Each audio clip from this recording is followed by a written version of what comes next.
Thanks so much for listening to No Lions Here with me, Big Panda.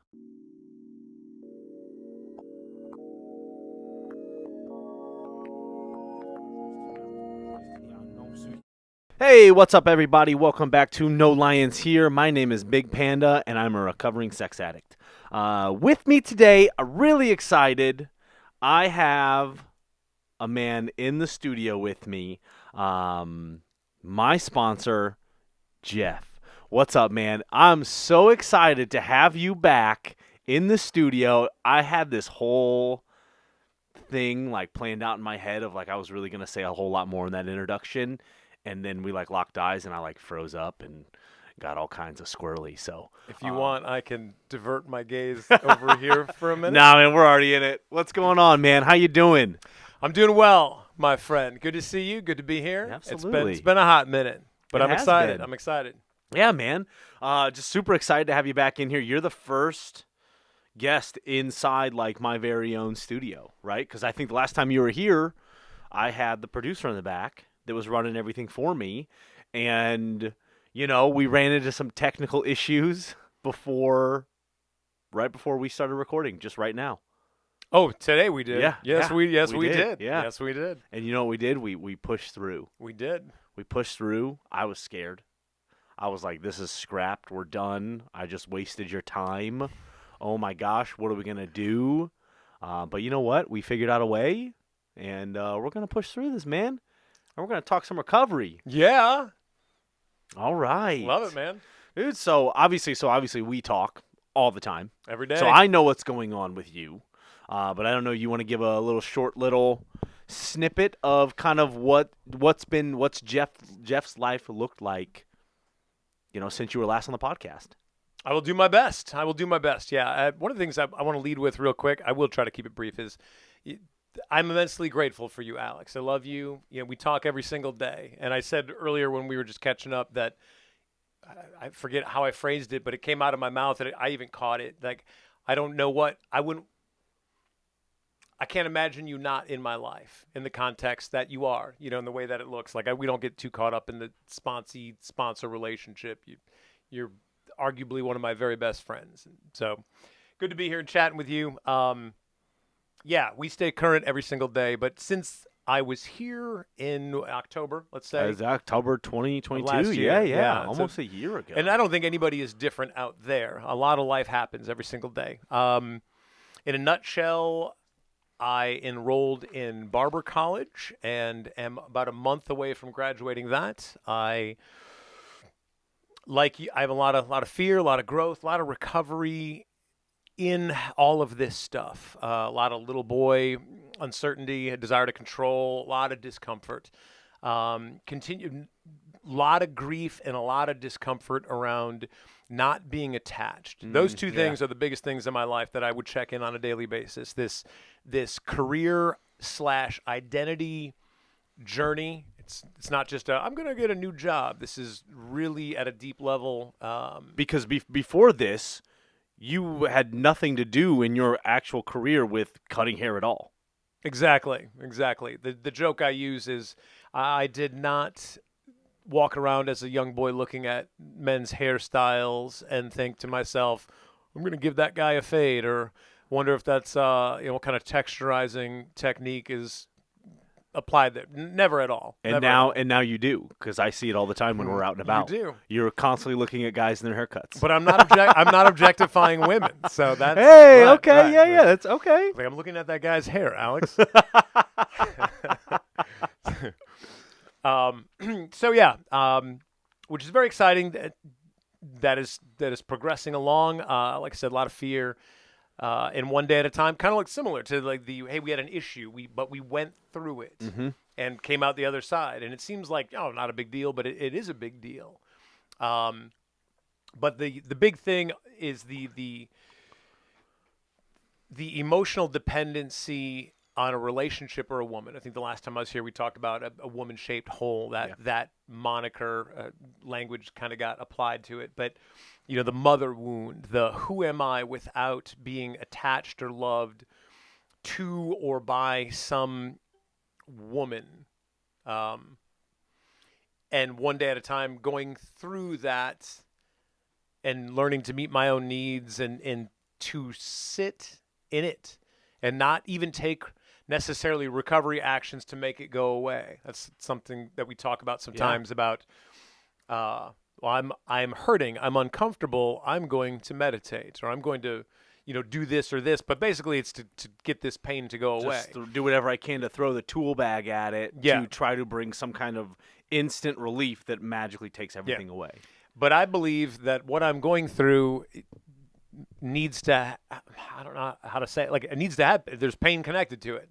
I am challenging deeply held, deep programming, and it's just messy. It's uncomfortable. I'm not going to say a serenity prayer or a third step prayer, read chapter 5 or the green book or the white book or the blue book and have that just go away. It's not going to work that way.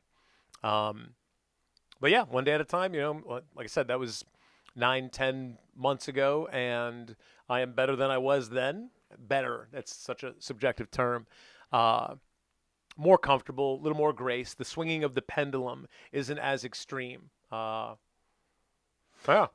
expand a little bit more on that, because you bring that up to me a whole lot. We talk about that pendulum swing and with it just being kind of said, oh yeah, the pendulum, but like what does that look like? Just kind of, if you could explain. Yeah, sure.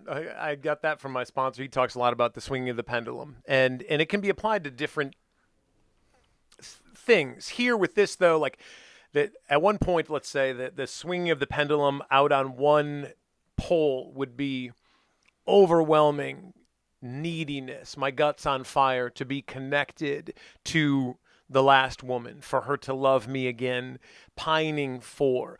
I've told you many times, an individual could say to me, well, it sounds like you're just in withdrawal, or you're just like a love addict. That sounds like love addiction, to which I respectfully not disagree, but that language doesn't do it justice. There's something at a deeper level where it's not just that. This is, core trauma, wound on fire stuff, I think. So the pendulum out there is, I can barely function. We use the term inconsolable. A child in an aisle in Walmart wanting a toy and just rolling around on the floor cannot even emotionally or intellectually understand that we can't get the toy. Dad lost his job, or whatever. It just doesn't matter. I want her to love me.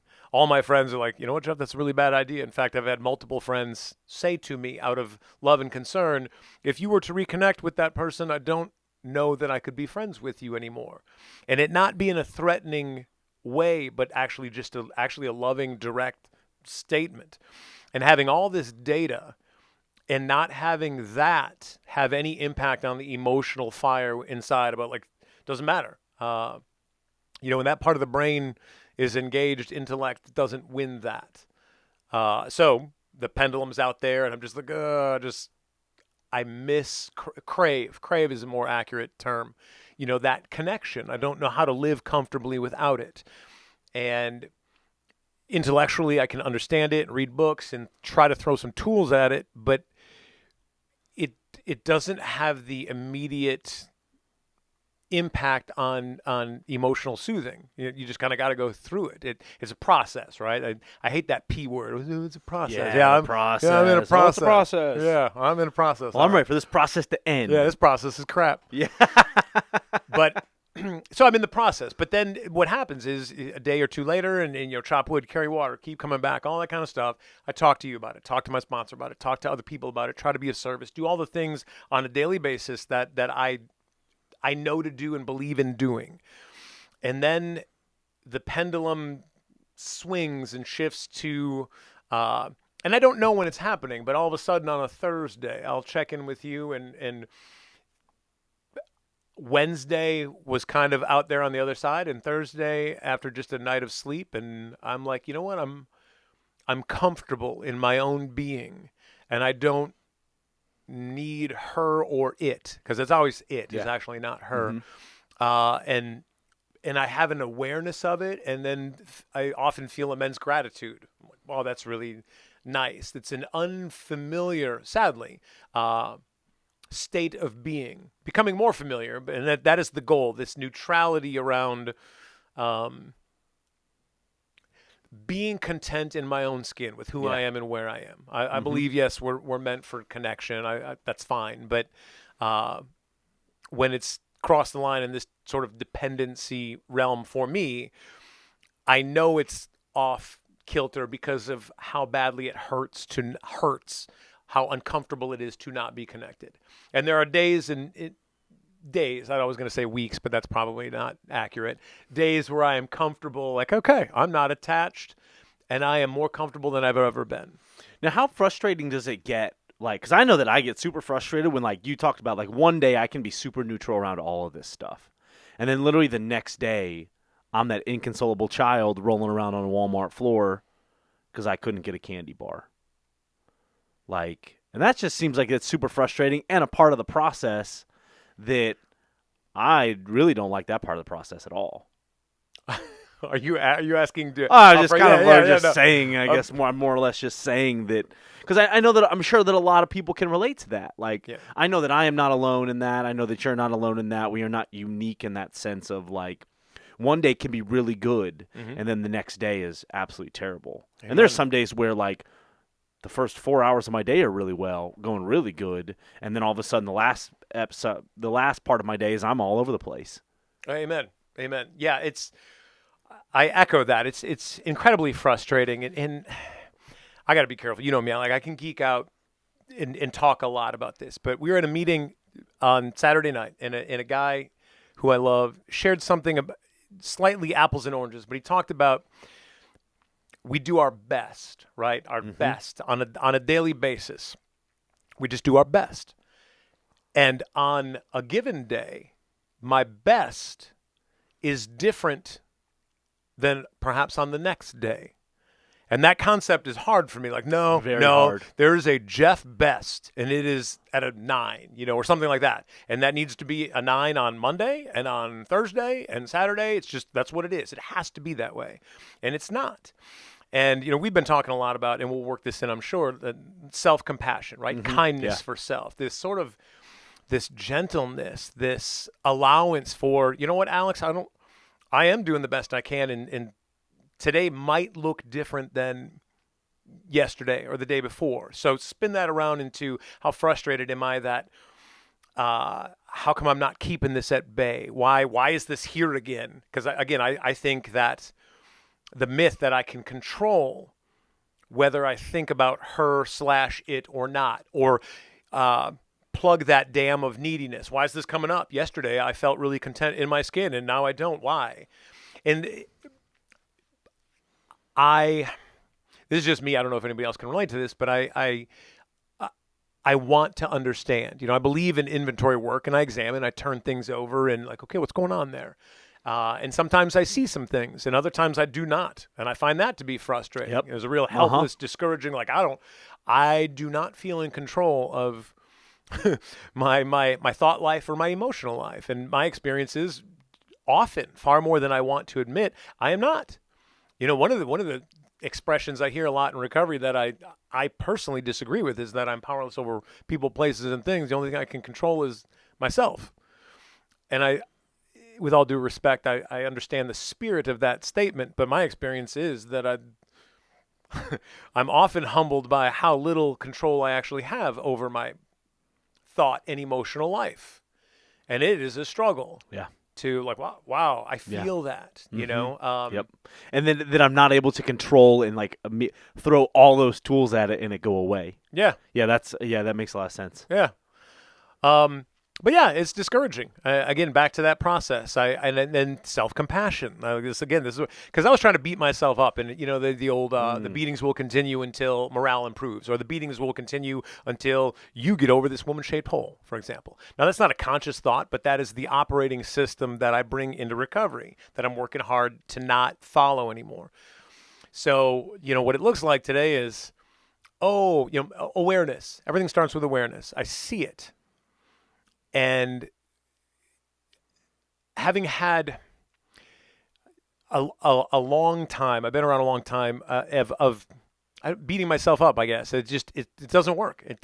it does not get me where I want to go. I have not changed or made the improvements. It has not brought the results that I wanted. Yeah. So I'm like, you know what, I'm going to instead, how about this? And love myself and say, oh, I'm really having a hard time with that. And it feels different. It's all sorts of chirping thoughts and self-talk that comes up on the other side of that. And again, I don't know if you can relate to this. Some of that sounds like you're just making excuses. You are you're a wimp.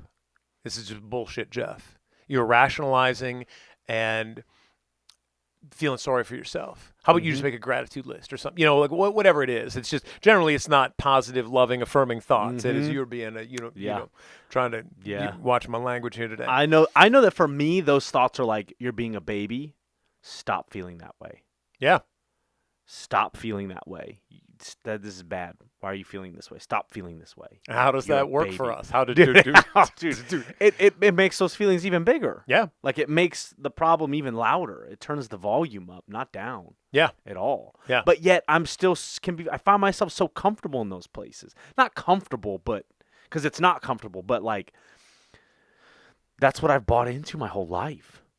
That's the way I've talked to myself my whole life. So even though it doesn't feel good, it's familiar. It's familiar. Yeah. Yes. It's interesting how we can experience familiarity as comfortable, but it's really actually it's not. Yeah, those are totally two different things. Two totally different things. Because I am not comfortable in that place at all, but I am familiar in that place. Yep.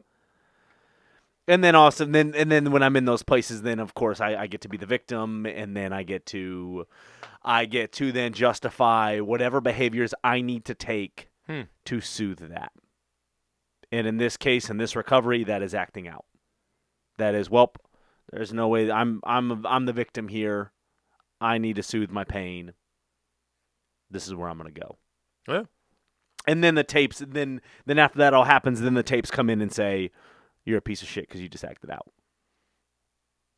And then hence the whole cycle just continues. Yeah. Yep. Sometimes we got to get off the roller coaster and into the Ferris wheel. A wise man told me that recently. I never knew a Ferris wheel could be such a soothing, clearly my higher power is a fan of the Ferris wheel ride. Carousel was what I was actually trying to think of the other night when I said that to you. Okay. But it came out as Ferris wheel. I think Ferris wheel is better than a carousel because at least you're not getting on a painted horse. Or a painted giraffe. Tigers. There's some pretty badass animals on those carousels. Totally side thing. Who gets on a carousel and sits on one of the things that doesn't go up and down? Or just one of those benches. Yeah. Well, hold on now. We're really going off. We're going off the path. What about some grandparents who are taking their grandchild onto the carousel, and they're just going to sit? You know? Yep. Nope. Thank you for that. I appreciate that. Bringing the perspective back. Yep. I don't know. Okay. Yep. Recovery. Peekaboo. Peekaboo. Hooray. That's something that we say a lot too is like peekaboo. Like that's kind of like one of our running jokes is like. Have you explained that? I don't know if I have explained that. That's why I'm really glad that you brought that up. Let's talk about peekaboo. Because again, I think that goes back to what we were just talking about. Like one day I can be like really good. And then the next day, something pops up, peekaboo. Like, whoa, I don't know where this came from. This came out of left field. Yep. Like, holy shit, peekaboo. Yeah, whack-a-mole. Like, you don't know when things are going to pop up. So that's kind of like one of our running jokes is like anytime we're dealing with something, we're like, peekaboo. Yeah. And I like that we do that. I'm going to make this point because and I think this is important. But sometimes it's white hot and we're not thinking it's too funny. But we get to it, okay? And it's a way of laughing with each other. There's that we are not a glum lot, right? And Rule 62, don't take yourself too seriously. It's a way of our way of wearing life like a loose coat, right? Because life, recovery, sobriety, it's full of unexpected peekaboos, right? And it just breaks the tension when we're sharing with each other, and one of us will acknowledge that is, in fact, a peekaboo thing. And I don't know about you. I think this fits for you, but we pause for a second and chuckle, and it changes the energy around whatever it was that I was telling you. I had a death grip on, like, no, man, this is not a peekaboo thing. This is like a really serious thing, and the stakes are so high. Fucking, it's a really big deal, and you're like, peekaboo, and I want to oh man, and then and then the corners of my mouth go up, and I'm like, yeah, that's what that is. You know All what's right. funny? Because like sometimes when you say that to me, I have that same. I'm like, oh, it's not that. Yeah, okay, yeah, you're right. But it's kind of Peekaboo. funnier than like, oh, one day at a time, or keep, Totally, yeah. I got another friend who we mock this though. Like sometimes I'm not in the mood for, and I want to be clear. I believe in these things. Okay, so people listening, it's not that I'm mocking them, but the people in the program who are like just throw platitudes at you, like, oh, one day at a time, let go, let God, first things first, or whatever, all those things. Mm-hmm. And when you're checking in with something like white hot and emotional, you think to yourself, how about you go fuck yourself? That's the last thing I want to hear is one day at a time. Yeah, I know one day at a time. Yeah, I know. Thanks a lot, buddy. Like, I know that those are there. Yeah. But that doesn't help. Peekaboo. Yeah. But somehow that lands for me and you. We found a thing that like, oh yeah, okay, that, and maybe that says the same thing as those other things. Sure. But we find a way to communicate with each other. And I'll throw this out too. When we do peekaboo or we catch up, whether it's you and I and I hope everybody does this. I stress this a lot. The connections, right? When I'm going through a process, or whatever, this pendulum thing, whatever. I do believe in a problem shared is a problem cut in half. And the more people that know my current truth, the better I am. No duh, right? But in the moment, I don't believe that or know that. And so I'm grateful. I talk to a lot of people and I get current and share we talk a lot too, and we have a good strong network of multiple people. I think you and I were talking beforehand. There's probably at least 5 people minimum that know everything that's going on with both of us up to this moment. Yeah. And it takes all of that just to stay on the beam for me. I say that because I've fallen prey to the myth that, okay, well, I got current with one person. I don't understand. Why am I still frothing at the mouth crazy? Like I shared it with somebody. Like it's not enough. I might have to call and talk to 5 people. Now, that doesn't mean I necessarily want to act out, but the more people that I'm talking to, it changes the energy around what I'm experiencing, and they help carry that because I know they love and care about me, and I'm like, wow, okay. And nothing changes externally. Everything that I was going through, my process, right, is unchanged. Mm-hmm. But I've changed, whether that's a second step restoration to sanity, whatever you want to call it. But so being connected, not isolating, going through these things by oneself, and having it spin in your mind. At least for me, it grows bigger and spins faster until I succumb. It will totally consume me, and the obsession to act out is certainly going to come and get me. Absolutely, yeah. It's that visual of like, if I stay in my head about it, it's like I run into a brick wall, and then I splat. Right, I go flat on the wall, and then if I stay in my head, that looks like me backing up again and running back into that wall with the exact same effect every single time, splattering it. Whereas if someone's on the other side of the telephone when I'm talking to them, that wall lessens. So it's easier for me to break through that wall. I like the that. more people that I talk to, that wall starts to kind of crumble to where. And sure, like even though I'm sharing it with 5 people, doesn't mean that this problem is going to magically go away or the feelings are just going to automatically go away. But that wall lessens and lessens and lessens, so it's not as strong when I try to run through it. Yeah, I go along with that. Yeah, I think for me too, and this is significant. Again, kind of in my journey right now, you asked kind of like what it looks like when I'm connected. Again. They don't change the external. I still have to do the work, whatever that ends up being, right? But so much of my journey or my wounds have been around a need to be loved and cared for, I think. And as I've grown individually and it's not that I haven't been loved in my recovery journey. I have been, but I think it's a different experience today. And that knowing that I'm loved and cared for helps me. I don't know, but helps me with my relationship with myself. Like I believe I can, again, that little boy, it's weird. I can get all that kind of mind trippy, it's therapy stuff. It's my relationship with myself, but you loving me helps me love myself at the same time also, I heard somebody say a long time ago, it's a newcomer walking into meetings and people saying to them, let us love you until you learn how to love yourself. Well, I'd love it if that only took a month, that process, but it just does not. Mm-hmm. It does not. So much of this falls under the keep coming back umbrella. Yeah, it does. Yeah. I'm still thinking about you smacking into that wall. I got a visual that was, I was like a cartoon character. It kind of was. I went to the Kool-Aid Man, though. I'm not going to lie. I wanted to be like, oh, yeah. Just break through that thing. Dude, and then he gets like wall crumblings in the Kool-Aid. Like, who wants to drink it after that? I don't like floaters in my drinks. I would drink that. I'm getting off topic. Wall crumble's going to sink. It's heavy. Yeah, that's true. We're going to edit this out, right? No. Heck no. No, it's staying in there because I don't. There's a lot of editing that needs to be done now with the new setup that I am not well versed in. If this was just audio, yeah, probably.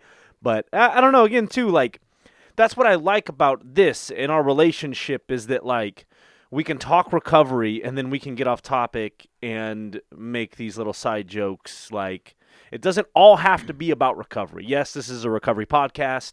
Yes, that's what the majority of this conversation is going to be about recovery. But, man, if we get off on our own little side tracks and things, like, that's life. Yeah. And I think that shows, again, that because I know when I first got into recovery, man, I was so serious. Like, I was so serious in my phone calls. Like, oh, we can't joke. We can't say do this. Like, nope, it's got to be all recovery based. And then over time, it's lessened up to where, like, now my relationships and my recovery are just, you guys are friends, right? So, like, and you have a life, I have a life. Like, we're friends. Yeah. And that's where it's evolved to because of the work that we've put into it. Now, it's not going to be like that with everybody, but, I know that I could totally call you up and be like, hey, man, I don't know how to caulk baseboards. Will you come show me how to do that? And you'll come over and usually and that's all the conversation could be about. Yeah. Yeah, it would eventually end up with us checking in with each other. How are we doing? But it doesn't always have to be like that. I couldn't agree more. If anybody's listening, I don't know what this reads like, it sounds like. But we've known each other, I don't know, 2 years? Yeah. Something. Yeah. Mm-hmm. We frequently spend one-on-one time together. We play racquetball. We get wings. We eat burgers. We talk on the phone every single day. So whatever, like, it's earned, right? It's built over a period of time. People want connections that maybe look like this, like, oh, you guys are really tight. Well, we are, because, like, we've made this thing, and we both tend to it, which I love that. We had a recent experience where, we problem solve. We have issues just like any other people, and like, oh, well, that hurt my feelings, or there's a misunderstanding or a miscommunication, and we're going to come back and we're going to talk about that because I love you, and we keep the emphasis on the solution, and you're important to me. And even though I'm like, oh, I might battle with some self-righteous anger for 3 hours, but I'm going to talk that through with some other people, and we're going to come back and we're going to hash that out, and we're going to get good. Kind of going down a side track, but I just want to throw this out there, like with you. And I think this stuff is important. Like, yes, I got my recovery buddies, and we talk about recovery, and here's the step, and here's my relationship with God, and all this, and I love all this stuff. It's very important to me. Mm-hmm. We got dinner one time, and I didn't know that this had like a stigma around it. I think I had some shame about it, but we got into a discussion around some sexual. I don't even know how to explain it. Like sexual behavior. We started talking like, what's your favorite position? Yeah. And this was like, now I don't know. I want to qualify this. That's me. It's my fear. I want to qualify this as, this was not like gluttonous, like trying to get some intrigue from the conversation. But this was like, because I think this shit is true, right? Like I have sexual preferences, or this position, or this action, or this. What do you like? What this. We've talked about like what types of women we like. Exactly. And but it was freeing, and it was supportive, and again that it was brought out into the sunlight. With a friend, it was like, oh yeah, like that stuff was cooped up in my head, and I didn't think that I could talk about that. Like, well, I like this position. I don't really, and then we like chuckled about it, right? We laughed about some stuff, and it was like, oh, okay. And back to, yes, that definitely ties into sex addiction, but it was almost like in that moment, it was like just two guys chatting at the same time. Yeah, and I really celebrate that we can just put those hats on, and because it wasn't like that locker room talk. No, it wasn't. Right? Like, yes. like the spirit of it was not objectifying, was not locker room. Like, it was simply just like we were talking about our preferences, right? Yeah, like really good distinction. It was not locker room we talk. We are two guys, right? And part of the program is we are not here to suppress our God-given sexuality, right? So, like, we are sexual beings, and if anything, it was just more intimacy that we got to share together as far as like some of the things that we were into, like, and I felt that was totally healthy. Now, don't get me wrong, at the beginning I was kind of like, oh shit, do we, again, going back to that early on in recovery mentality, like, oh, I can't be talking about this, like, well, because there was fear, at least speaking for me. Like, absolutely. I fear, like, if you really knew this, absolutely, that this kind of brought some kind of sexual arousal to me, whatever, that you're going to leave me, or you're going to judge me, and I want to manage your perception of me. Also, I love that you said intimacy. That was, thank you. That was very intimate. Very actually. intimate. Yeah. And also, too, just that, like, man, I get caught up in this, not so much anymore, but, like, because I'm in recovery for sexual addiction, all sex talk is bad. Yeah. All sex talk, nope. You are a recovering sex addict. You are not allowed to be talking about this stuff. Like, nope, that's bad. Bad, bad, bad. Now, that for me goes all the way back to the childhood of being raised in the church, and kissing was considered sex, and so everything's bad. It is all bad. And now I'm in recovery for it, which at the beginning told me I was bad, because I now have to have a program to keep myself from acting out sexually, and that because I have to have a program for that, I'm bad. Whereas, yeah, I'm not engaging in it or telling sexual jokes at work. Like, when guys want to objectify women, like, I don't give into that, right? Like, I don't police it, but what's my part in that is, like, I don't have to give into that. I don't have to egg them on at all. But again, in that context and in that conversation that we were sharing things with each other that were very intimate and just talking about it. Yeah. Yeah. I do specifically remember that we were in your car. We were probably headed to our favorite place. One of our favorite places. I thought we were at the favorite place. No, I think it started in the car. Okay. It definitely continued over some wings. Oh, it definitely did. Yeah, okay. Oh, absolutely. Absolutely. All right. Because I think part of it was like, oh, wait, I can talk about this? Like, and there's like a freeing to that, too. Like, oh, man, I can actually talk about this? Like, because, again, like, the more stuff that I keep jammed up and locked behind closed doors in my head, that's going to could potentially lead to problems down the road for me, right? Like, I got to go in there and find the keys. Thankfully, my recovery has helped me find keys to unlock and open those doors so that I can share those things. The keys to recovery. Take note, folks. And wall particles in your Kool-Aid. Avoid those. Also, don't sit on benches on a carousel. Don't you dare. I'll judge you. I will judge you. Unless you're a grandparent, then you can. Then you can, but I need to see a doctor's note. Yeah. I will stop the whole thing and say, show me your doctor's note. Come on. Let's go. I used to be a carny man, so I got you. So you kind of brought this up, and we kind of talked a little bit about this earlier, but that we got into a little bit of a tiff the other night. I don't know if I'd call. We did. Well, what's funny? Yeah. Well, it was the tiff was there. Now, folks listening at home, like it's all good now, right? So Yeah, this is yeah. all past tense. Yes. But through the discussion, the tiff was, I think, pretty white hot, but it never got face to face. But we definitely each respectively had very intense, Big feelings. big feelings, Big big feelings. feelings, and went to other people we responded. We didn't react. Mm-hmm. And Alex and I were wanted speaking to earlier, react. right? Well, and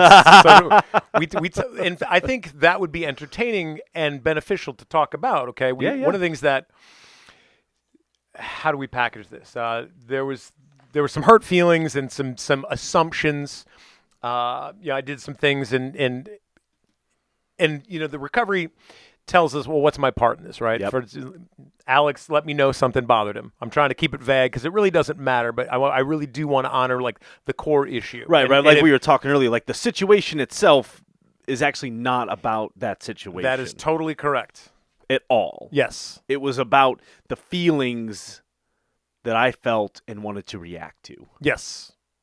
Not the situation. And that's recovery, right? Like, yeah, and life. That's recovery like, in life. Yes. Things happen, and it's not actually the situation that is the problem. It is how that situation made me feel, which then can get traced all the way back to my childhood. Yeah. Even that was like a peekaboo, right? It was 100%. Oh, dude, that was sometimes we don't laugh at the peekaboo. Sometimes that was that's a scary clown peekaboo, man.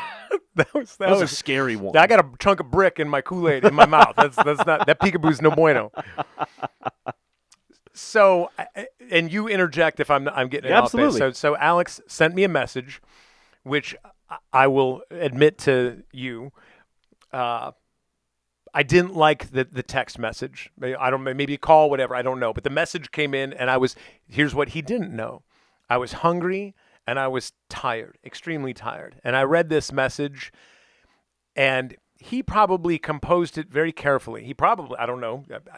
He probably was very proud of the way he drafted it. Okay, I bet he was mindful. I thought about it it took me. I thought about that from probably about 1:30, and I didn't send it till after 5:00. Okay, so it was rolling around. Yeah, you didn't just fire it from the hip though. So I believe that, but I got to tell you, when I read it, it didn't. I was like, whatever, all your efforts, and I'm being funny now. Like your 4 hours of effort to get it right were like they were a shitty 4 hours because it shouldn't have been sent in the first place. Now I'm being funny, telling you that. I'm like, I have told you since then, and my sponsor, I'm like, are you kidding me? Are seriously? Oh my God, what? And we've joked about this. Like I had a script, right? I did something. I took an action that I just assumed he'd be okay with, but I didn't communicate it with him. So again, I'm all over the map here for people following at home. Fourth column stuff. What's my part in this? But I'm so self-centered at times. I think what I do, what Jeff comes up with, you're all going to be on board with that because I'm pretty amazing, and usually, 98% of my ideas are really good. That's a stretch. But anyway, Alex did not think so in that moment, and that was fine. And he was right, but I couldn't hear that, and I'm like, oh, come on, man. There's this reason and this reason and this reason why I'm doing this. Now, later on, we got to that. But in the moment, I just wanted to make it okay because do you see why I did this? His message did not land well, and I couldn't see it. I reacted emotionally, and I was very angry, very defiant, wanted to confront, wanted to lash out, tell him how, and I love you. So, but these are, it's weird looking at the person, but the thoughts and like, I just want to tell you were wrong. You're just like, dude, you couldn't be more fucking wrong. Are you kidding me? Seriously. Blah, blah, blah. And I'm like, whoa. Now here's the gift. The ability to pause and see it and to feel it and to know like, wow, I got a lot of energy around this, a lot of energy. And I don't want to actually, the chatter is I want to actually call you. But I guess, if you make this a way of life long enough, you're like, okay, I really don't want to do that. And it's like almost instinctive muscle memory. Like, how about you get on the phone and call some other people? Don't call Panda, blow up Panda. So I called my sponsor and I said, and he's like, hey, Jeff, how are you? I'm like, we don't get ready. I got to check in with you, I'm so needy sometimes. But anyway, I relayed the story. And again, I want to stress this. The events don't matter. Yeah, no. I'm like, I got these feelings and I'm white hot and I'm so angry. And I relayed like, all right, what happened. And I tried to be like sober and say, well, it's this. And I'm trying to like portray it in an objective way. So because I actually want help. I really do. And that's what's cool. I'm like, I don't want to, we talk about the next right thing. Okay. I knew that what I was feeling and to react on it would not be the next right thing. So getting some clarity, getting a different perspective. And he was like, I don't think it's that big of a deal. I see your point, but I see his point, and just, okay, say, sorry, my bad, won't do it again next time. I'm like, I'm laughing because I'm like, well, that answer doesn't seem like sufficient enough. Like, that's just like, let it go. Just don't do anything with it. Just choose to be empowered to say, no big deal. Now, he said, like, well, if he pushes and comes back and really makes an issue, then maybe you say something else. Like, I had a plan B if it goes here and here, but I really don't want that to happen. So I'm like, okay, all right. What's funny, it's not funny. So I was on my way to a meeting where I was going to meet Panda. And that's Panda. It's so funny because I know. Anyway, so I can be very unattractive, pouty. The thoughts were, I don't even want to go to this meeting. I don't even want to see him. I'm going to see him in 30 to 40 minutes, and he sends me this. I don't even want to go. And there was plans to go out and get dinner, and I'm like, I don't even want to go. I'm going to go to a different restaurant. Like, really ugly, like really reactive. Saying them out loud is almost embarrassing to you. Well, on the flip side, I had those exact same thoughts. And we talked about then I'm just not going to go to dinner. And then later on that evolved, I sent the message, and then it evolved into, well, I don't even think I want to go to the meeting. I don't want to go to the meeting because I had this idea of, we're both going to get to the meeting and we're not even going to look at each other. I thought about where am I going to sit? Where's he sitting in the room, and I'm not going to sit by. We're not even going to look at each other. Yeah. We ended up like pounding each other. We ended up sitting right next to each other, and we talked about coffee. Like, I know. Like, and here in my head, I'm like, where is it going to be a fist fight? Or we're not going to be friends anymore. Or, we're probably not going to be a fist fight, but it's like our relationship is forever going to be changed. And that seems really dramatic, but again, I don't know if anybody can relate to this. In that moment, there was a legitimate fear. It's what I call emotional immaturity, right? Christmas is canceled. It's done. That's it. How do we fix it? We can't fix this. You did something that's just so absurd. So we talked about it the next day, so we're good. But one of the things I shared, and we went out to dinner and we had a really good time. We did. Like, we had a great time. It was not awkward at all. Like, and bear in mind, nothing was said yet. So I show up at the meeting. He shows up at the meeting, and I did end up sitting by him. But I think I was a little, I was sensitive, but I was acting as if a little bit. I wasn't immediately okay. I had called my sponsor. He came in, he was already there. And the seating arrangements were like, oh, okay, I almost got funneled to a place that was close to him. What's funny is we didn't actually sit next to each other, right? So you brought your coffee in, and it reminded me that I left my coffee in the car. And I was like, I looked at you and I said, oh, dang, I left my coffee in the car. And you said, go get it. So I got up and go get it. And as I'm going down, there's another person coming up. And when I was out of my car, that person then sat where I was sitting. And so then when I came back up, which then forced me to sit next to Jeff. Like, literally sit right next to me. Like we are shoulder to shoulder right next to each other. Thanks, higher power. Yeah. But it very quickly kind of melted away, and I wasn't as angry. I think that the call and the actions and actually just being one of the things, I'm backtracking, but I said to my sponsor in the call, and I've since said this to Alex as well, and this is important to actually consider this. I was angry. He upset me. But I literally considered this question. Is this friendship important to me? Do I love Alex? Do I want to maintain it? Am I willing to fix it, to make some concessions, whatever that ends up looking like, to make it right? And it was like it was no question. It was like, absolutely. I didn't like this thing, but yeah, okay. Now we're throwing a lot of words at this seemingly trivial little life exchange, because I think everybody's day is full of dozens and dozens of these kind of things. But one of the things that Alex and I were talking about, afterward was the next day we spoke. He was right, and I'm sorry, Alex, I'm all over the map, but we did go out to dinner. And I had a terrific time. I wasn't sure that you did, but it seemed like it, right? We had a great time, and I almost felt embarrassed that I was so upset. Oh man, that I had these feelings. Home and was just like, I feel so stupid. I feel embarrassed. Like, oh my gosh, I feel so bad. Yeah, much ado about nothing. You know, I was like, okay. The next day, he called and we spoke about it, and it was kind of awkward. He was like, and to his credit, again, talking about growing up, being a strong, healthy. I don't mean this like in a sexist way or toxic masculinity, but for us, we talk about like I want to be a healthy man, right? And sometimes that's language that I would use. Like, all right, I'm going to, and he did this. He's like, I want to talk about Friday night, and I was like, yeah, let's do that.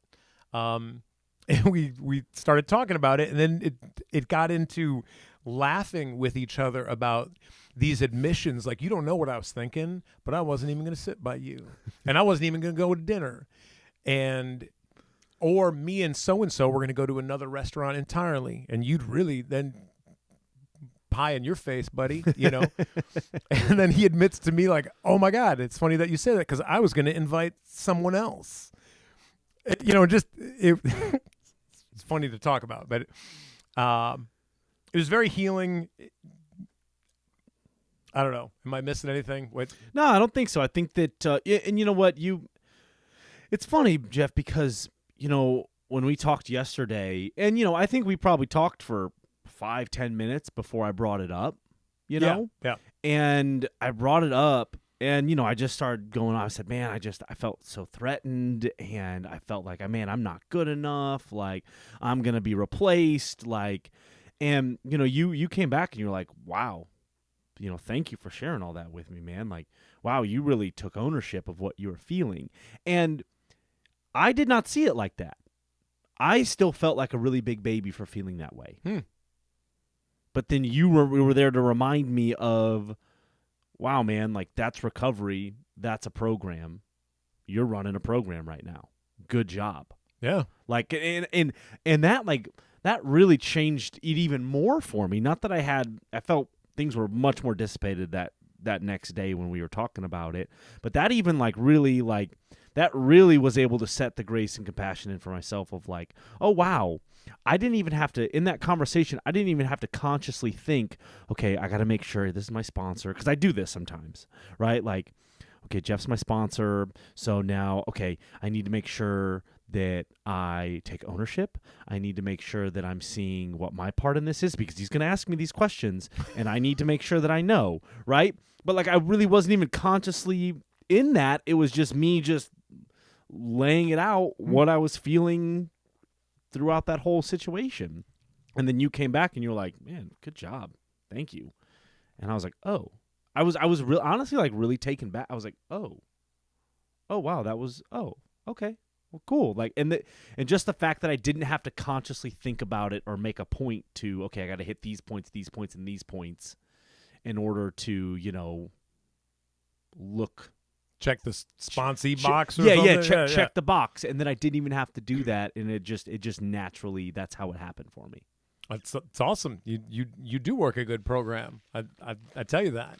And it was inspiring. And I think in the conversation I said this, when I was talking to my sponsor, I thought like, I don't know how to say this. I try not to like, maybe he's thinking this or this, because I try to keep the focus on me. But I had considered like, well, maybe he did feel threatened, or, and it changed. And why I think there's value in pursuing that sometimes is that it then allows me to get a different perspective than the one that I have a death grip on. That I'm like, God, why would he do this? It's just such a knuckleheaded thing. Well, when I consider maybe that he actually loves me and our relationship so much, and he possibly is afraid of that changing or losing me, or, being discarded. Okay. Right. Because I can relate to that. That's my language. I'm like, oh yeah. Okay. Well then, yeah, that changes things. Right. And you said something, I just got to circle back because I can't stress this enough. And it's an area that I think experienced a little bit of change around lately, and I'm really grateful for it. And that is this, I shouldn't have these feelings. You said you even that you went home, you felt embarrassed. Like I shouldn't feel threatened. I feel bad that I'm honest with myself. I'm like, I feel threatened. I feel threatened and I'm going to be replaced, whatever. I'm not trying to put words in your mouth. Those are the words I said. Yeah. but like with self-awareness and inventory work, when you really start to look, it's like, oh my God, that's really ugly. What? Yeah. Oh my God. Like if I'm really in touch with and honest with the stuff that I think, and I don't like some of that.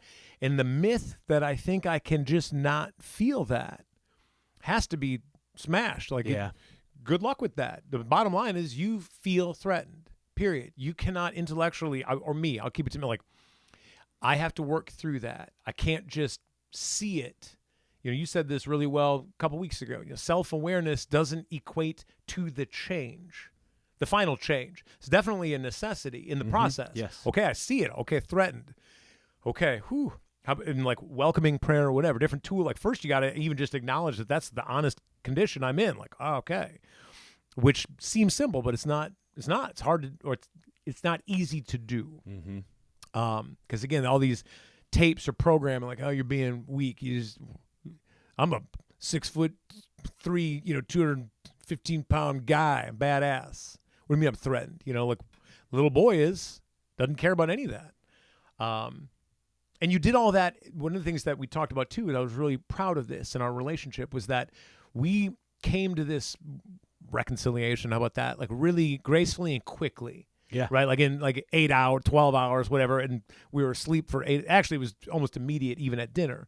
But that we were talking about it and in the sunlight and clean and transparent and back in that intimacy. This is the same type of intimacy that was at play when we were talking about like sexual positions, to be honest with you. But this time we were talking about I felt threatened. Yeah. And like that's amazing. And I want this to be in all of my close, loving relationships. Yeah. It was like a really special thing. We talked about, should we talk about that? Like, I thought it was kind of inspiring because not everybody either does it or even sees it. Yeah. And to think that, man, I lived my life for so long with feeling that I couldn't say to somebody who was really close to me, wow, I feel really threatened right now. Or I'm really scared. Like to think that I went so much of my life, and I'm not sitting here saying, oh, I regret that, because that's not going to change anything, right? Like I'm doing it now, but man, it's so crazy to think that like we lived our life for so long like that. No wonder I'm an addict. No wonder I found very unhealthy ways to cope because I did not know how to voice what was going on with me, and that I felt like if I did voice that, no one would be able to understand or hear me, or I'd just get discarded. Now, there's still totally there are people out there that I can't share these things with because they're going to say what you just said. Dude, you're 6'2", 215 pounds. Why on earth do you feel threatened? That person should feel threatened. Yeah. But like, nope, I am. And that is like one of the things I think with, guys in general. Is that we feel like we have to be these big, tough, macho guys in today's society that we are not allowed to discuss these things. We are programmed to not talk about these things, to not show those weaknesses, to not share that I feel threatened by a non-physical situation. Because this wasn't even a physical situation, right? It wasn't like you showed up to my house all puffed up like you had just done a bunch of push-ups saying, come on, man. Put them up, let's fight. You probably would have handled that or responded to that. I don't know this, but that type of threat would be less emotionally difficult than the emotional threat. Again, I want to speak for you, like ACA, like little boy stuff, that wounded child. Because I don't have the tools to, that's fear of conflict, authority figures, abandonment, all that kind of stuff. So but if somebody's like, I'm going to hit you, I probably could react to that with less jumping through American Ninja hoops. That's actually a really good point. Yeah, probably. Yeah. I mean, that fear would still be there, but at least like there's a solution there. And the solution is, all right, let's get physical, man. And the solution might be easier than, oh my God, okay, I'm going to talk to someone I love, and I'm going to say I'm angry. You don't know this, but I bring a Santa Claus size bag of neuroses to the party, and one of them is a fear of anger. Like I don't like to get angry. My mom was a rager and just screamed, and so I think when I talked to my sponsor, for example, I was like, I'm really angry. Like, and it scares me because when I begin to experience it, it feels so intense and so powerful that I don't know that it's going to stop. Like, will it have a lifespan and just stop? And so feeling this anger, in this case, in the moment toward you, right? Or that's what it felt like. Doesn't mean that it's accurate. Like, oh my God, hence the friendship's over. It scares me. I'm going to stuff that on down. So how do I dare to have the courage and be intimate with someone I love and say I'm angry with some of these issues that I have, again, and you said something about, feeling threatened. It's a testament to, well, the program, our efforts, honestly, God's grace, that I have the awareness that I'm even threatened, period, that I see that and see it for what it is. Because, I don't know if anybody else can relate to this, for a long time, I might feel something like that on an emotional level and not experience it as that truth of I'm threatened. It will come out all sorts of janky sideways as to just, I want to have sex or something. You know what I mean? Like, not even, I am disconnected completely from I am threatened by someone I love and being replaced. That's a great point, because I think that it would have come up in me, because I oftentimes feel it like physically in my body, right? When those feelings come up, I feel it physically. But yeah, in the past, I would have been like, ooh, something's off. Something's off. Something's off. Okay. Oh, actually, wow, now looks like a really good time to go to the bathroom and look at porn. Sorry, it wasn't funny, but right, no, exactly. That's right. How it manifests. It would come out as like I feel sexual arousal or a craving, right? Like I don't know why. I don't, I've said this to you many times. I don't believe in horniness, at least for me. Horniness, if I feel something that I'm just gonna lazily say like, I feel horny, right? That is like, it's a red flag. My first step history up to this point demands that I examine that. Again, I'm not. I understand. I'm human, and I'm a sexual being. That some of that's going to be there, but I err on the side of caution today. And so when I feel some kind of sexual arousal, generally speaking, something is amiss emotionally for me. And if I look, I'm probably going to find something. 100%. I know I had a guy share with me once. He's like, well, I'm just a 27-year-old guy, and I'm just horny. And it's like, maybe should probably look at that a little bit deeper, because rarely am I ever like, yeah, you know what? I just want to get physical. Like, there's always an underlying thing there. Right. And if there's not, well, then I'm going to leave the program, because I'm done with it. I'm just kidding. That was a joke. Did not land. All right. But yeah. No, absolutely. Like, because I know I've said this to you, where I'm like, Jeff, I just want to, man, nothing's wrong. I just want to, and it's like, nope, something is wrong. Something's going on. Let's take a look at that. Yeah. We need to take a look at it and see what it is. But then I'll add this, right? So I shared last night. Was Sunday? Yeah, Saturday. Now, sex addiction recovery is complicated. We had a friend, Mark shared, well, I'm breaking his anonymity because you don't know him, and it's just a conversation. But he was talking about, I'm in AA, NA, different things. And there is a convenience to being chemically sober, right? I either ingested a chemical today or I didn't. And so I'm sober, right? Yep. So this ties back into like sexual arousal and whatnot. I totally agree with what Alex and I were just saying there. Like, I examine when I feel sexual energy, because I think I need to. My experience shows me generally something's there. But I had an experience Saturday night where I was meeting a sponsee in a park, and I shared about this in the meeting, and I shared it in a funny way, but there's something there, and I don't know if it's a growth or whatever, but a woman walked by walking her dog, and I really did feel and believe that I was in a good place. I was present with this guy, and she was striking. So on some level, I admit, like, she caught my attention physically, like as an attractive woman. But I'm balking at, like, I objectified her. Like, something about it that doesn't feel right. I didn't. But I was like, oh my God, she's really pretty. And I joked. I even said to the sponsee, I said, I'm sorry. I think I made a joke. I know him very well too. I said, if she walks back with her dog in the other direction, I said, I'm going to excuse myself for a second, and I'm going to strike up a conversation with her and ask her for a phone number.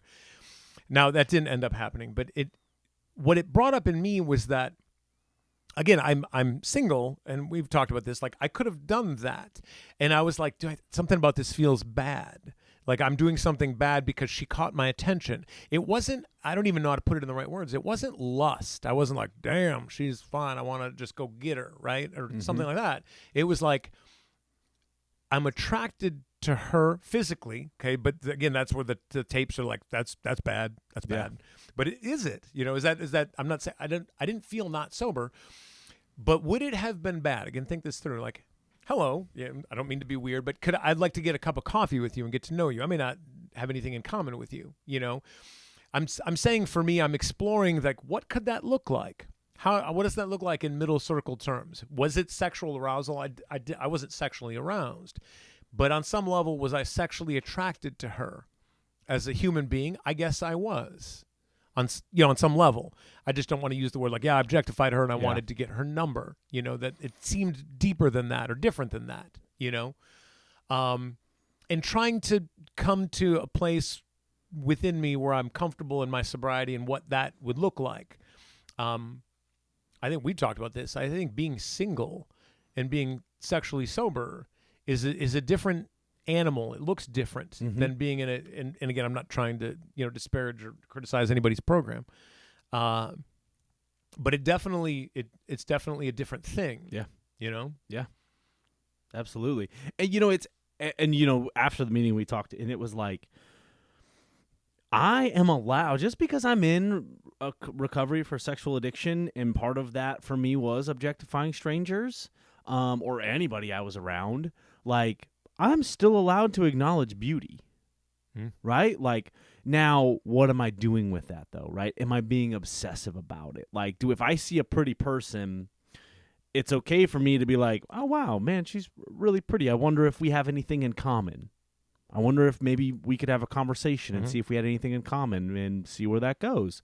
To then, okay, and for me, this happens like at work. Like, oh, here she comes again. I'm going to go put myself in her path just so that we cross paths. Like, and how many times do I do that? How many times do I go out of my way to be noticed by this person? That for me is when it then becomes into that obsessive, like, it's not just, oh, hey, wow, they're really pretty.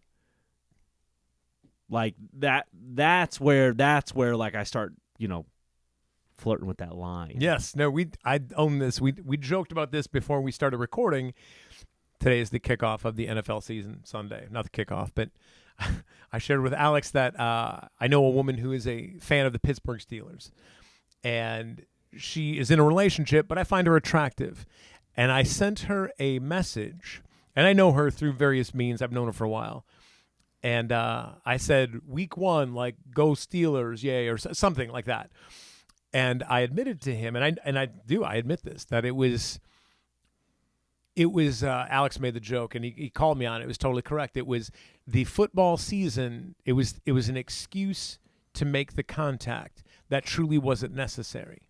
And I really didn't like hearing that, but that's totally true. It was, what are my real motives? It was like, hey, do you notice me? I'm like, you're pretty. Yeah, let's talk about the Steelers. Do I really care about the Steelers? No, not at all. No. In that case.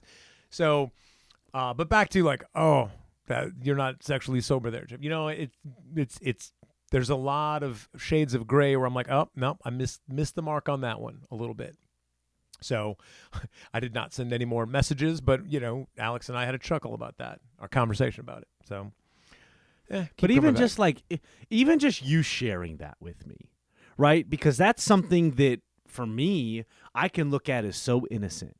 Oh, well, I didn't send any bad pictures. I wasn't like, hey, what are you doing? Like, it was just a catch up. Hey, yeah, I just, I thought about her and I wanted to reach out and say hello. And there's so many times where I'm like, no, I don't need to check that in. I'm okay. So like, even just the fact that you even shared it, like, that's recovery. That's modeling. Again, I got to unlock and open all the doors because there's things that I can easily put behind doors and say, oh, there's nothing wrong with those things. Yeah. And I need to share it all. So we do, and this is not funny at all. But and this is where, sadly, if you have to have these experiences to reach that place, then you do, because you can't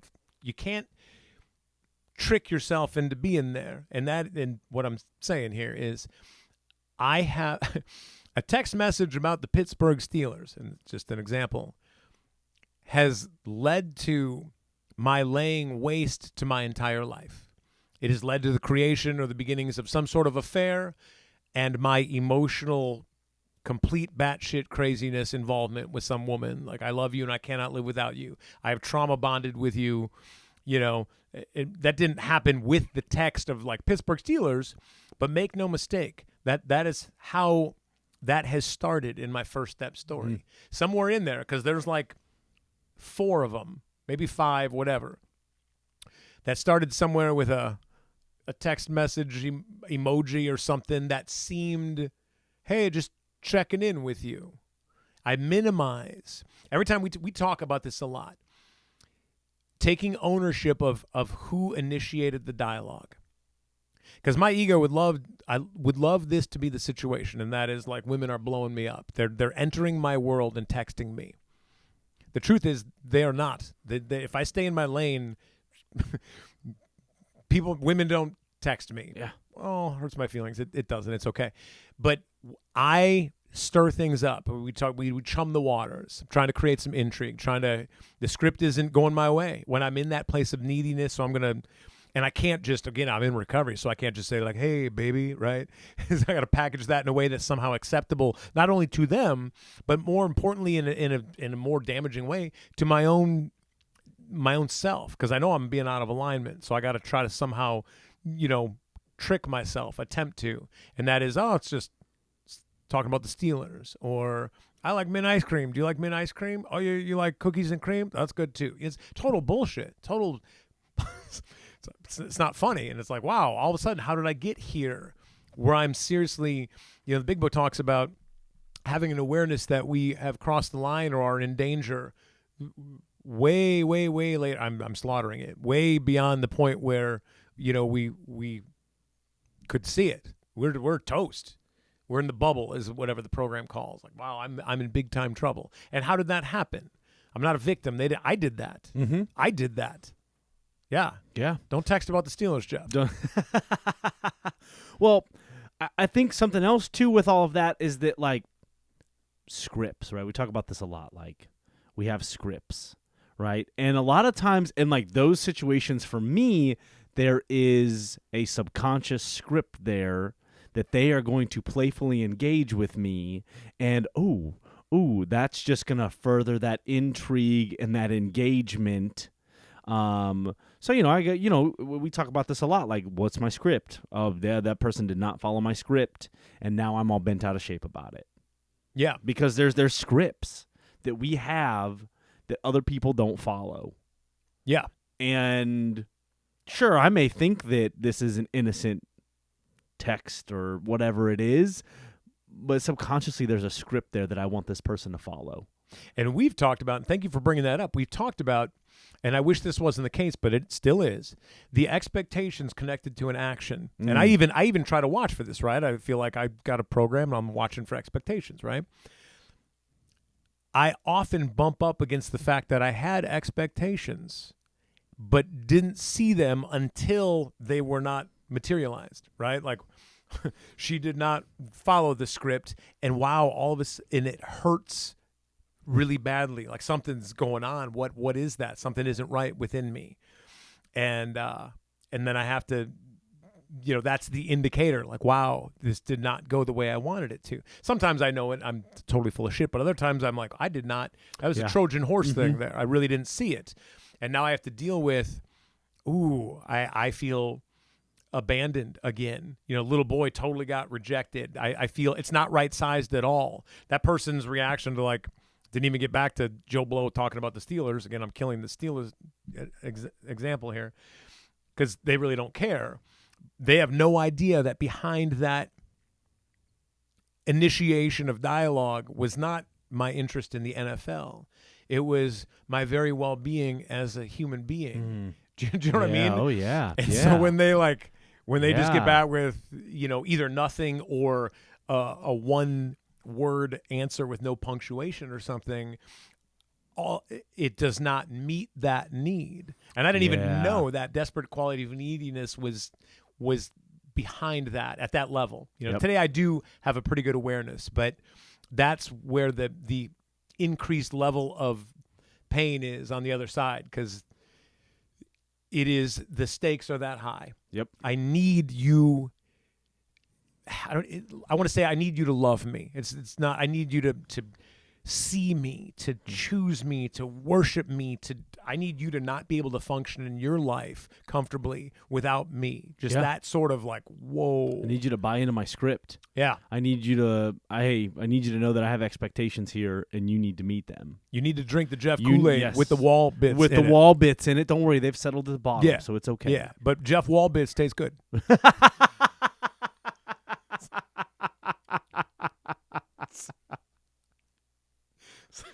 Maybe they do. I don't know. I don't know. Yeah. Marshmallows and hot cocoa. I mean, when if you like kombucha, I'm not a big fan. See what we did there, though? We just laughed at our own our folly. And you know what? Yeah. We tend to do that, right? Yeah. Like there's always a lot of laughter amongst, and I really like that about, one, our relationship, and two, just where I'm at in recovery, that man, I can not take myself so seriously. Mm-hmm. And that I can laugh at just some of the craziness that I feel like is going on inside of me. And that it's so comforting to have that. Throw this little point out, and I feel good about this, and I think it just deserves being mentioned. I think that we do this and we model this, right? I want to. I'm not saying we walk around like Jeff and Alex putting on the show, but we do this. We had a guy yesterday say that he's new and he's hurting. He said, "Thank you for taking me out," and we socialized, and the socializing looked a lot like what we're doing here, even more so. Yeah, even more so. And this guy said, and this landed, he goes, "I really appreciate it because I felt like a human being again." Mm-hmm. And if you were there, you heard it, and he almost had tears in his eyes, and he wasn't joking. But for those people walk in to the rooms having done unfathomable things that they never thought they would do, and have a hard time envisioning a future, period, and to have that, and that wasn't our intention to do that, but to have that mirrored back, I felt good that because he could laugh at himself too, and that he felt a part of, because we were laughing with him, at him, he was laughing at me, at you, and it was all okay. Yeah. I thought that was pretty cool. I thought that was really cool too. When he shared that in the meeting, and he almost teared up. Yep. I could feel and hear the quivering in his voice when he brought that up, and that he truly, really was grateful that we took the time to take him out. And to not sit there and grill him on, right, it wasn't like, what's your 4th step inventory look like? What's your 10th step look like? Where are you at on step 3? Yeah, get on your knees. Tell us everything you've been doing. Yeah. It's not that. We talked about farting and eating too much food. What did he get up his nose that made him look like wasabi? He got... No, was it wasabi? I think it was wasabi. Yeah. Looked like he got shot by a sniper. Yeah. There is more to life. This is life and death stuff, but get connected, get a tribe, make friends, and go to that meeting. Yeah. Go back to that meeting. keep going back to that meeting. Yeah. That's how you build these types of things. Like, because I know, because like, yeah, I met you, when I was doing my 90 and 90, and like the only reason I was at that meeting was because I was doing my 90 and 90, and that I needed to get these meetings in, and it was on Zoom at the time because of COVID, and then when they started opening up, I think I went to one in-person one when you guys were meeting outside. Oh. Yeah, and we all went out to eat afterwards. But I remember for the longest time, probably about the first year and a half, I did all Zoom meetings, just nothing but Zoom meetings, right? And I was afraid to go to in-person meetings because I was like, nobody's going to know me. Like, they're all friends and they're not going to know me, and I'm not going to fit in. Just all the tales that we tell ourselves around why we don't do certain things, why I'm not making that phone call, why I'm not reaching out, why I'm not talking about my feelings, right? Like all that stuff. And I remember I had a guy, I went back to BAI for the 5-day trauma intensive, and I brought this up to a guy, and he was like, well, you need to just keep going. And I was like, huh. He's like, I hear you. I felt that way too. But you know what I did? I just kept going. And I was like, okay, that makes a lot of sense. And from that point on, that was last year, I literally stopped the Zoom meetings and started hitting in-person meetings. And now that's all that I do is in-person meetings. And when I walk into those rooms right now, I shared last week, I was not in a great place. And I remember showing up to this church basement on a Saturday night, and I went around and I got hugs from everybody before the meeting because I was leaving the meeting early. So normally, we save that till afterwards. Right. But the fact that I walked up to every single person, hey, Alex, hey, man, how's it going? Oh, yeah, give me a hug. That lifted me up. And they knew you. And they knew me. That was earned. It wasn't like, oh, here's a charity hug to the newcomer. Yeah, right. Yeah. You earned that, though. That's built. That's created through your actions over time. I love hearing that, man. Yeah, you are we got another friend. We talk about OG, right? OG in a meeting, like the old timer or something. And how do you become an OG? And please don't misread that. Like, it's not about pride, but there are people who are respected, who show up and they're there and they're authentic and they're like, hey, I'm struggling now or I'm good now. I refer to those people as OG, and you don't have to be around a long time to be an OG. Yeah. It is where the rubber meets the road on a daily basis. And I told you, what you modeled about Jeff, I felt threatened. I was like, wow, that's really vulnerable, because he just laid that out there. I didn't even dig it out of him. I suspected it, but I didn't dig it out of him. He totally beat me to it. He just boom. I'm like, that's a guy who's living in the solution and really trying to change. That's OG. That's OG, man. Oh, I learned from one of the best. I didn't think I'd go down an OG road, but anyway. Hey, shout out to Mina. He's going to like that. Mina, yeah, he definitely is. You can't move, Mina. I'm going to have to get him to sign a release form now. That's right. Sorry, man, I can't take that out. But yeah, man, dude, and you know what, Jeff, I got to give credit to you for some of the things and some of the way that my life looks like. Yes, a lot of it is I'm taking actions on it, right? But man, I have really learned a lot from you in the time that we've known each other, and you've showed me a lot. And I decided that I really wanted those things in my life, and so I decided that I needed to take actions on them. But you did a really good job of modeling those things from day one of meeting you that made me be like, wow, that's something that I want, so let me try that out. So thank you. Thank you. Thank you for that. Dude, I love you. Appreciate it, man. I love you too, man. That's we what this is all about. We got a good thing going. We do have a good thing going. Yeah. Yeah, we do. Absolutely, man. I'm blessed. Got some amazing friends. And we talked about this a little bit, not to kill it, but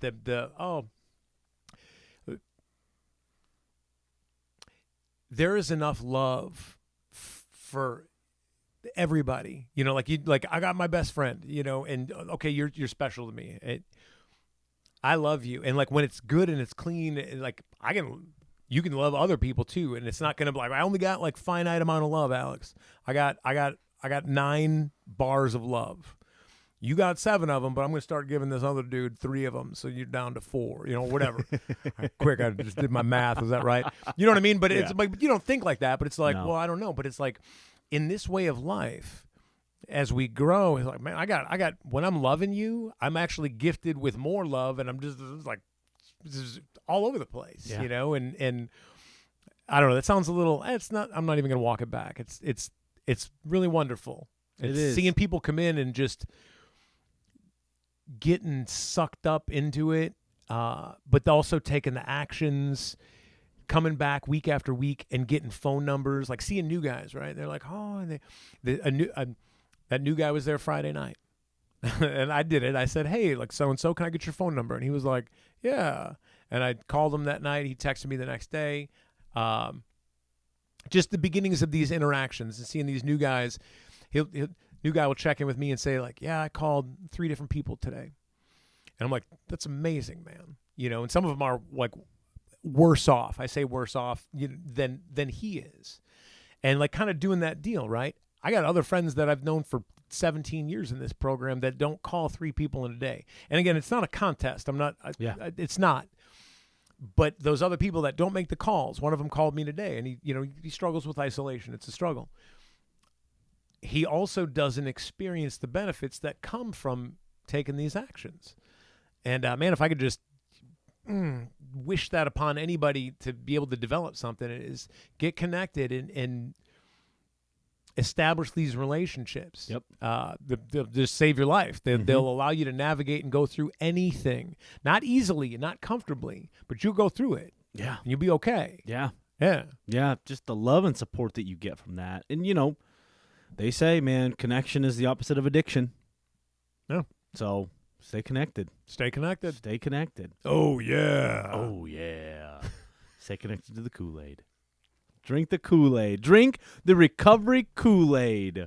There's going to be little bits in it, but that's okay. Yeah. That's sometimes okay. you just got to choke them down. Exactly. Sometimes, man, it's uncomfortable. I think that's going to get edited out. I don't think so.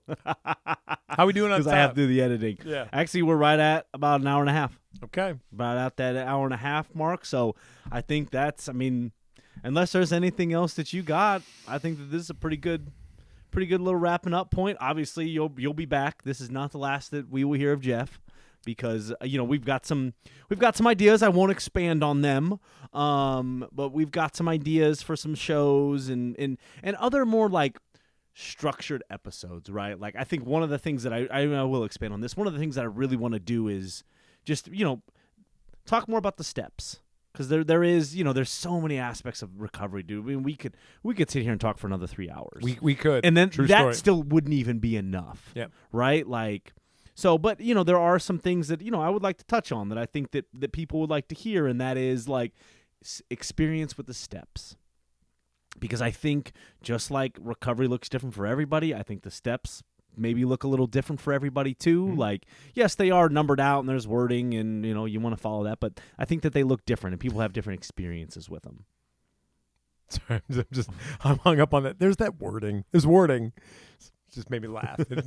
You said it fine. It just my brain was like, they're numbered and there's wording. Just numbered in the wording and they're in order and, that's all that good stuff. But yeah, man, Jeff, thanks, man. I'm really I've been wanting to get you in here for a while. Schedules have been off, so I'm really happy that you came in, and I'm just I love spending time with you, man. I think that it's really special in that you and I seem to be going through a lot of the same stuff. Yes, we're both single, we're both mother enmeshed men. We're both trying to figure out a different career. We are very, very similar in so many aspects of our lives and our recovery, the way we think, the way we act. So it's just really special for me to get to share that with you. And it's so nice that, because eventually it's not gonna look like this, that we're both single, to where I can hit you up on a Friday at 4:00 and say, hey, you want to get some dinner tonight? And you're like, yeah, absolutely. Right? One day we will have to, the scheduling will look a little different because of, the partners we have in our life. Not if I keep talking about Kool-Aid and wall chunks. But see, that's the thing, though. Well, I won't have to worry about a partner. If she doesn't want you because you're talking about those things, then she doesn't belong in your life. That's true. That's a good point. Because our partners is gonna have to accept every part of us, even the floating Kool-Aid, the Kool-Aid floaters. That's what I'm gonna name this episode. I want graphics. I want to see a Kool-Aid bust through a wall. I'm gonna hide your anonymity with the Kool-Aid man over your face. But Jeff, man, thank you so much. I really appreciate this. This was a lot of fun, man. Just getting to hang out with you and talk recovery. Like, this is, and I think people are going to benefit from all this. So I hope thank you so much. I really appreciate it, man. Everybody, go check out the socials. We are on YouTube. We are on Instagram. It is no_lions_here. I'm posting all video episodes as well as still keeping it on Spotify. So definitely go check those out. Give me a like, a subscribe. If there's any topics that you want to hear, please feel free to reach out to me. Email nolionshere@gmail.com. Again, that's nolionshere@gmail.com. Thank you guys so much for joining me on my journey. I really appreciate it. It means a lot to me. As always, keep coming back. It works if you work it. Sucks if you don't. And you're worth it. See you guys next time.